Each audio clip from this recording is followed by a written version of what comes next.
today. I just want to thank God for everything. My name is Sherita Dumobi.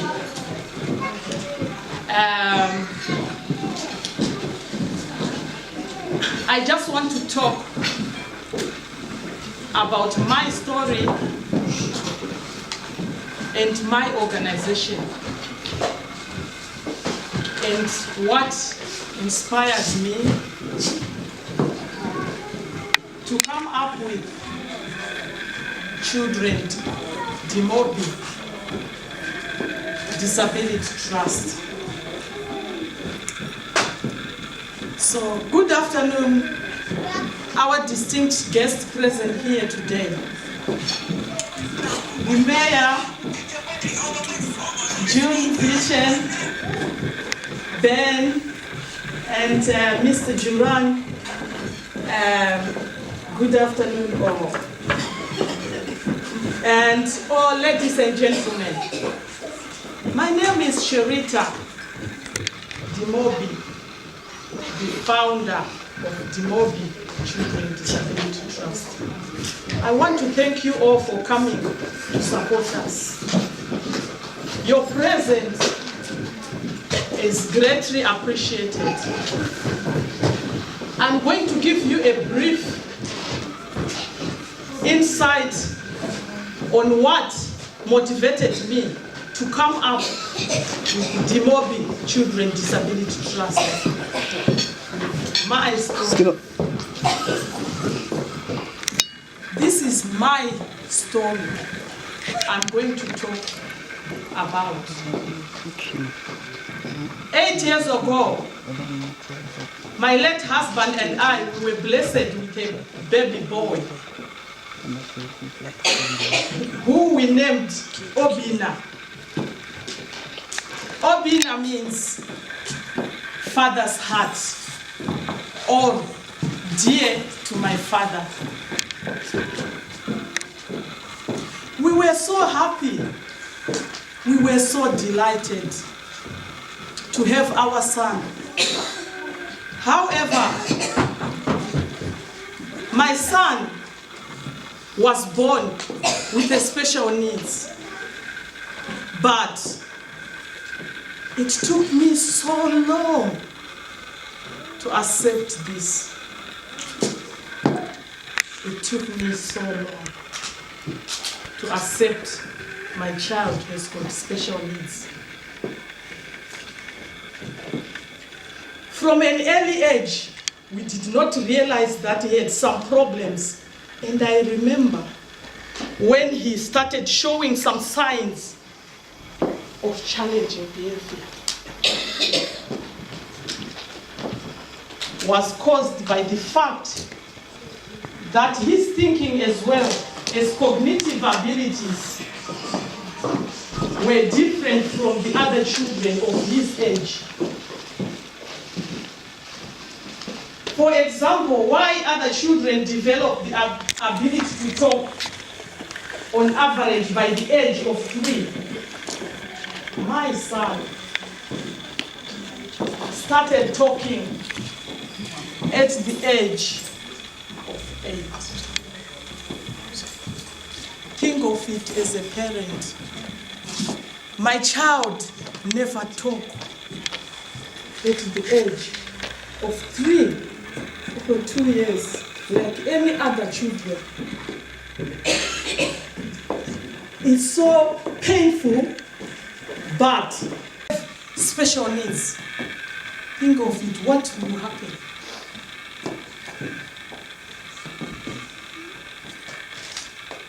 They have only one speech therapy, the whole school. And the speech therapy came only maybe 3 months or 4 months. Sometimes, you know, nowadays we don't have enough staff. Sometimes it doesn't even come at all due to circumstances. So think of it, my own child going to school. He has got special needs, but me, I'm forcing myself for my child to go to that school whereby there is no enough staff who are trained to look after my child. I remember when the head teacher of his former school called my late husband and myself to the office. Our son had lashed out one of his classmates, unlike other times, the time he had gone and grabbed another child's hair.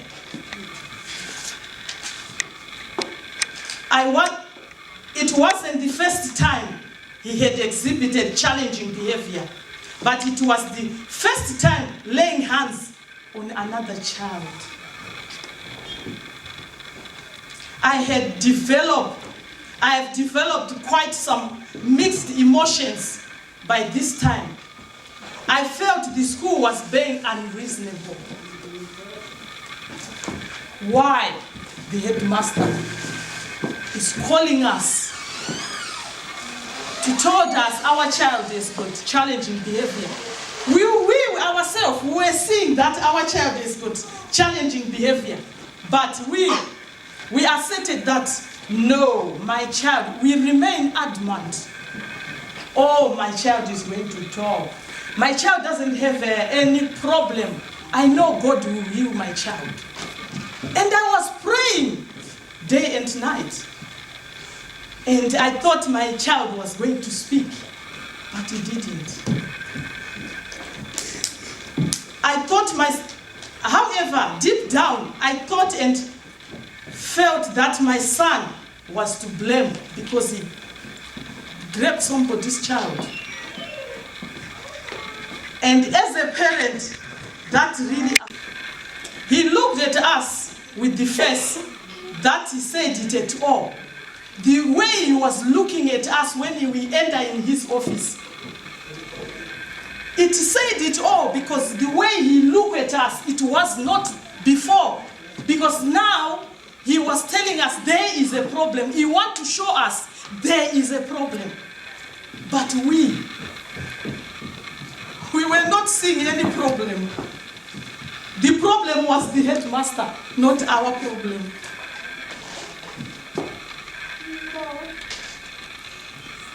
He looked at us with his face and which help this teacher is talking about.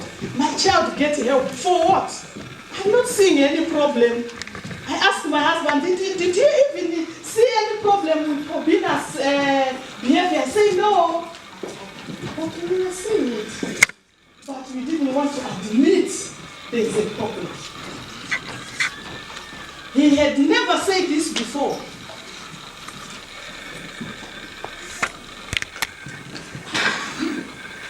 He never said that before. To be honest with you, it was the toughest time I got when I got to his office. I looked to myself, I said, what is the teacher is telling, you know, we women, no, my child, no, it's not like that, no. But the reality was there.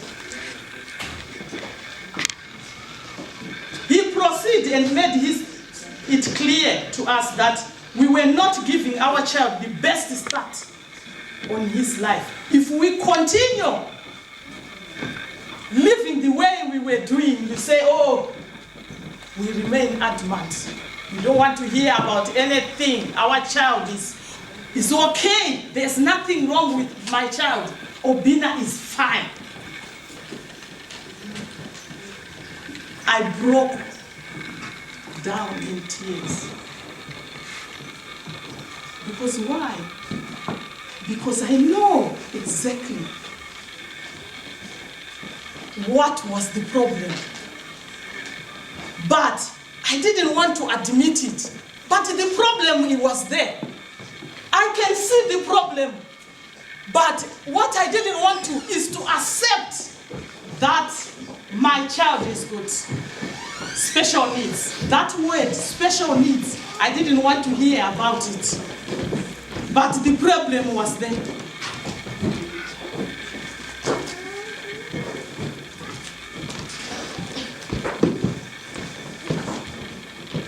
In second, my mind went to hell and come back. I started seeing what people had been telling me all along. He had been blocking everyone and everyone out because we are covering up. No. Everything is okay. Everything. There's nothing wrong with my child. I've been blocking everybody. Blocking everyone. I was in denial. That is the truth. Denial is not good. Denial, it robs your chance, your child to get help. Denial is not good. Denial in the community because of the stigma, because where we are coming from, because of the culture.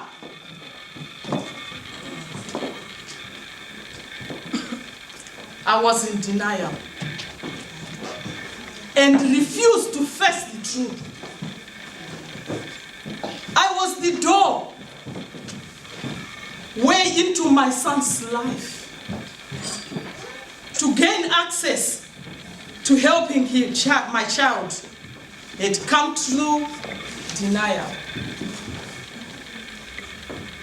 I had a door locked up. His door was shut because of us, me and my husband. So painful.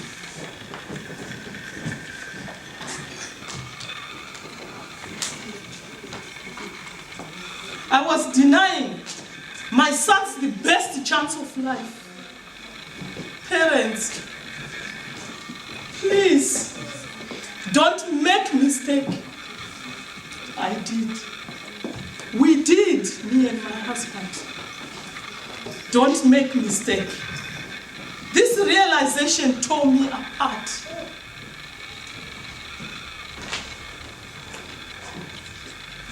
There is no parent who is ready to admit that I have been a bad parent. But me, I admit, I've been a bad parent, but I didn't know. For example, if a child is sick, every parent, you rush. My child is not sick. You rush to A&E, or you rush to go and buy Nurofen for that child. But me, I didn't do that because I was in denial, still, because of my cultural background. I was blind all along, but now I could see. Thank you, the head teacher. He really reassured us that was going to be fine. Our child is going to be fine. He explained to us where to go to get help. We went to doctor. The doctor referred us to pediatrician and everybody. It take us to the doctor, pediatrician, and then when we get help for our child, that's when we see everything was moving. And then the doctor, they told us there is Talbot House. You can go there and get help. Guess what? It didn't take even some months or weeks. We went to Talbot House. Talbot House told us what we were supposed to do. Help us to fill the form, to go wherever we want to go. You are going to hear more about Talbot House. They've helped us with Obina. Thank you very much, Talbot House. Benny, she's here. She's going to tell you what they do.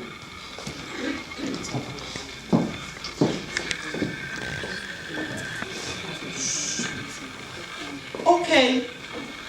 Thank you very much for hearing my story.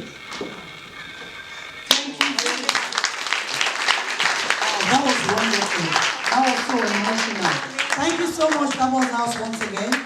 Now, the MC is here. I'm going to call him to come out to hand over to him while we give you a short video about Obina. Thank you, everyone, for listening. Thank you, ladies and gentlemen. I have to apologize for my late coming. And we would like to hasten things and bring the mayor to say one or two words to us.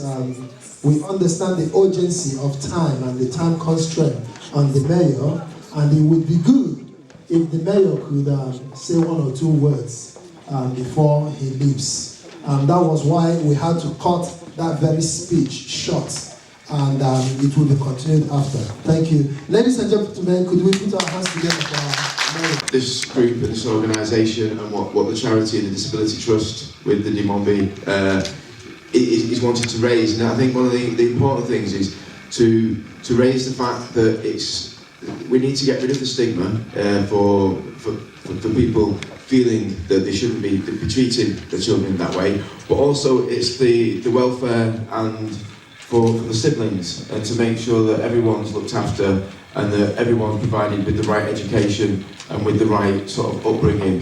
And that's what's crucial. It's a way of building, we need to educate ourselves as well as educating other people, and that's what's crucial about this. So thank you for letting me speak. I know I've got to shoot off, but thank you very much. Is this something that's worth us applauding, clapping, or something that calls for us to just ask ourselves certain questions? Could we change? Would you be that very change that needs to start happening? Would you be that very perfect support for Obina? Would you be that very perfect ally and partner for the Dumobi Children Disability Trust? Would you let another child go on suffering, crying and not being heard? I think that's what that very video is all about. I'll be welcoming Sherita once again to come and complete what she has to share with us. Please, ladies and gentlemen, if we miss what the point of today is, let me reiterate once again.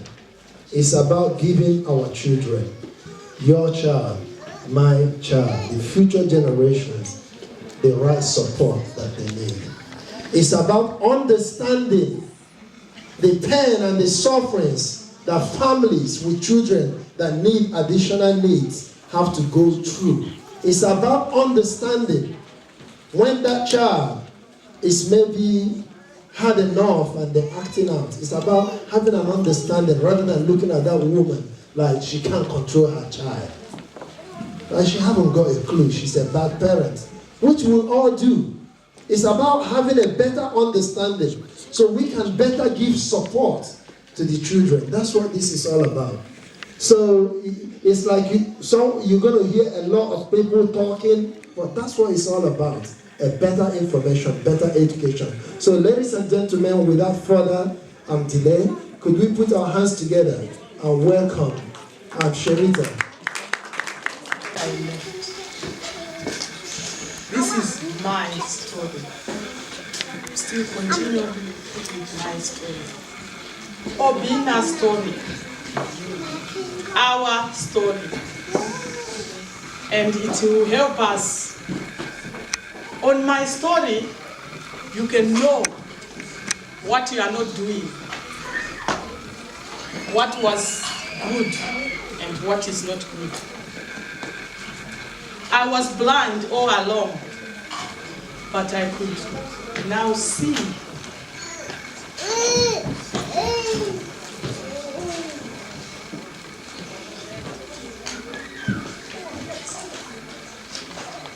I want to thank the school for their invaluable support, which they have continued giving me over these years. Now, my son can talk and see. And now, my child, the child who was sleeping, walking, did you ever get that one? sleeping walking. My child was not sleeping. To have a child like that is very, very difficult. Those people who have got, or those parents who have got children with special needs is so difficult. I've been there.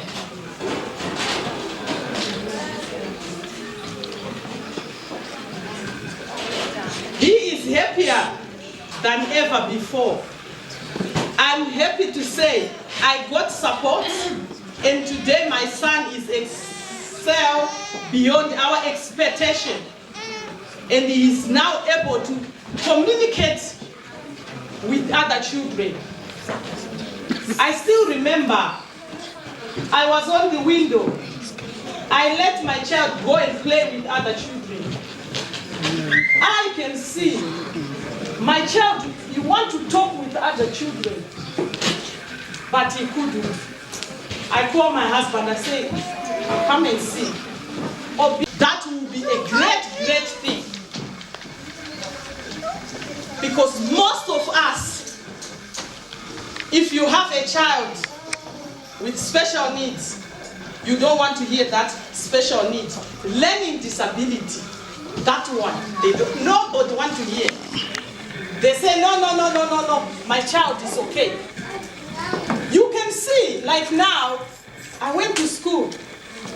I can see this child is good. Even if there's 5 children, I can notice this child is a special needs. I think this child needs help. But if you look at the parents, how I can talk to the parents, do you know the word we can say, everybody? Their parents, including championing their rights in order to reduce the impact of inequalities, so that every child, especially the most vulnerable children, can grow safe and provided the opportunity to lead the normal and healthy childhood. I told you before, we Dumobi Children Disability Trust, we are on mission. This is our mission. A new entity was born out of painful experience. When I spent many years living in denial, many years, from 1 year to 8 years.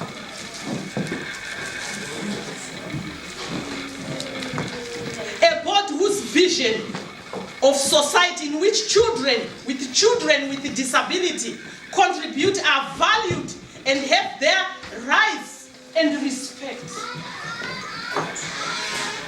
So many parents are stuck in the first half of my story. Most parents are stuck on my first half of my story. That's where most people are now.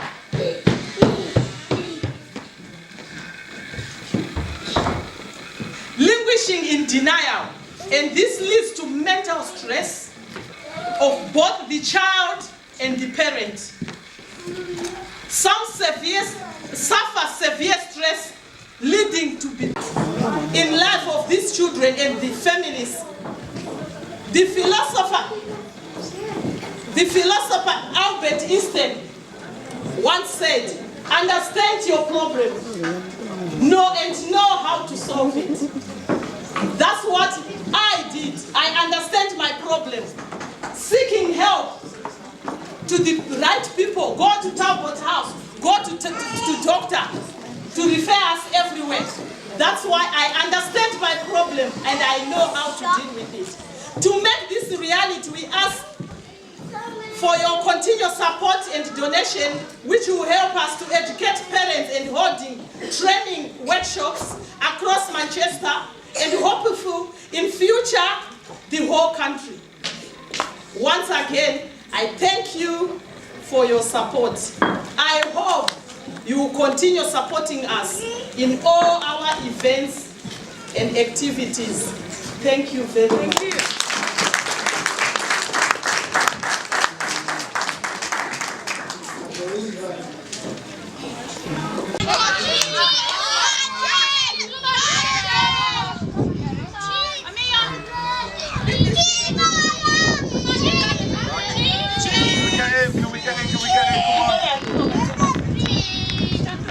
Let's go. All right, smile everybody, please.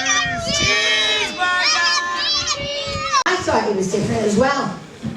Times was bad. Times were really, really bad. Till one day I was at Boothall Hospital, and that's an hospital that's closed down now. It was a hospital, a children's hospital. At the time I was attending with one of my other children who happened to have a cleft palate. I saw them winning. Well, it was everything I wanted to hear, because the bloody world was winning and I was getting nowhere. I went home with this leaflet, but like we all do, you put the leaflet in the drawer. You take a leaflet home and you put it in the drawer. You pay attention for that time and then your attention goes. So I had to go further downhill until I picked the leaflet up. And at that, there's nothing funny about my life. I had really thought awful thoughts about I was going to get out of this life. Until one of the other parents started to talk to me. An older parent, older than me at the time, came and I sat down with that parent and I shared my obscene thoughts.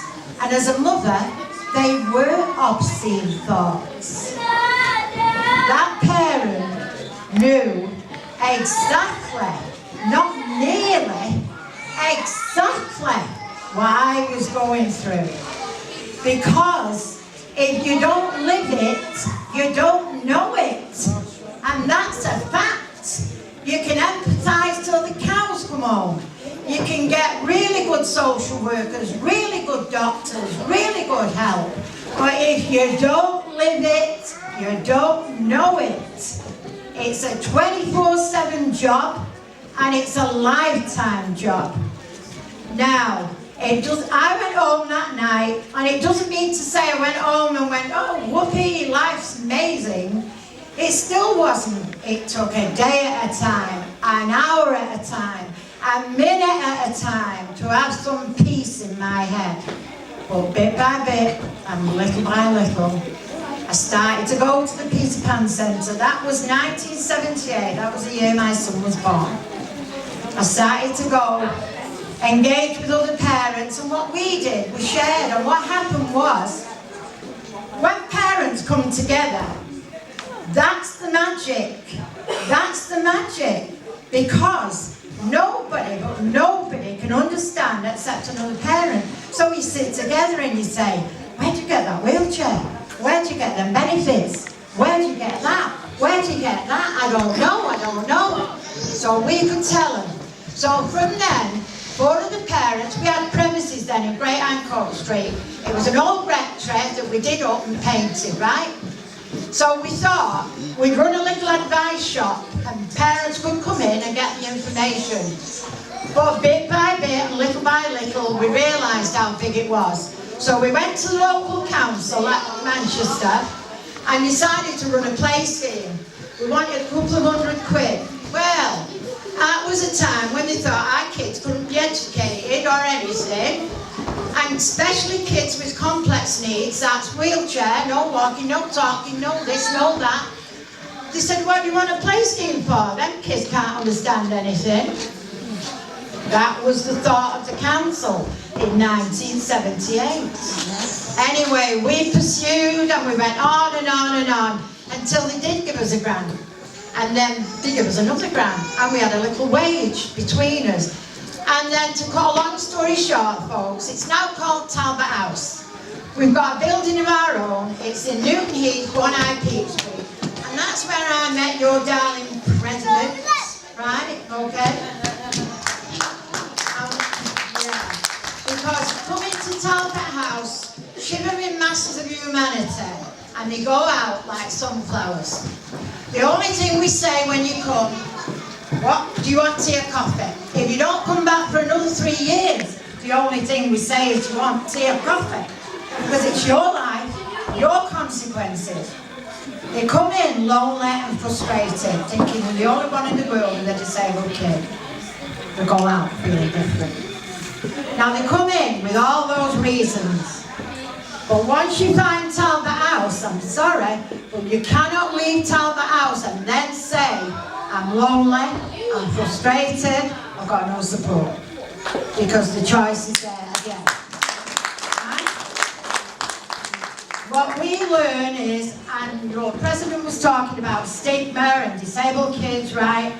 All you've got to realise is our kids are 1 head, 2 arms, 2 legs, who happen to be Down syndrome, wheelchair, or whatever, but they are people first. People first. So, we're here 5 days a week at Talbot House, 10 miles 3. Come in with anything. Anything. Social services, education, houses, who do you owe money to, whatever, right? And we will meet those needs. It's user-led. Everybody who works at my service is the parent of either a son or a daughter with severe learning disabilities, maybe an added physical disability. The criteria is learning disability, right? So we know where you're coming from. All my volunteers are parents. It's user-led. We've got a great name with Manchester City Council. Sir Richard Lees does a little bit of quaking in his shoes when I give him a ring, right? So, you know, we've got a bit of support there as well. What I'm trying to say is, you're all, where have you all been? Why haven't I seen you all? We've all been hiding till our friend come along. We're only in Newton East up the road, right? The building was donated to us by a guy who really, really believed in what we do, right? We do new projects all the time. I'm not going to go into the latest one because it's going to take too long. You're going to have to come to Talbot House. The only way you need to make an appointment is, if you've got a big form to fill in, the DLA, or now it's PIP in it, or ESAs, or whatever, or your education stuff, then you need an appointment for that, because it takes a couple of hours, right? But if you just want to pop down, tell us who you are, what you need, come and have a cuppa. Let's sort out what you do need, and let's sort out how we can help it, how we can help you, right? And we're there. And I'm living proof, and this stood at the side of me is absolutely living proof of what can be done, right? My life's not sorrowful now, not sorrowful at all. This is the kid that's made my life joyful. I mean, what are they like? They come out with it, they just say it as it is. Embarrassing moments, I've had millions, right? Has he ordered things over the phone? He's bought a £10,000 grey gelding horse. And I've come home and said, sorry, he's got learning disability and he's on income support, he can't afford the bloody horse. So, here he is, do you want to say hello? Okay, my name is Jeff, anyway. Anyway. I want to help my mum really. And I want to help my mum. She's great. I love her. I work hard at it, and I never get nervous, you see. So, I want to help my mum for the house, really. Like, the accounts come home, or blah blah blah, or no. But I got great voice. My opinion is I love my mum so much because Okay, we're ready now, folks, right? Your darling president's got all our details, right? And I look forward to seeing every single one of you, right?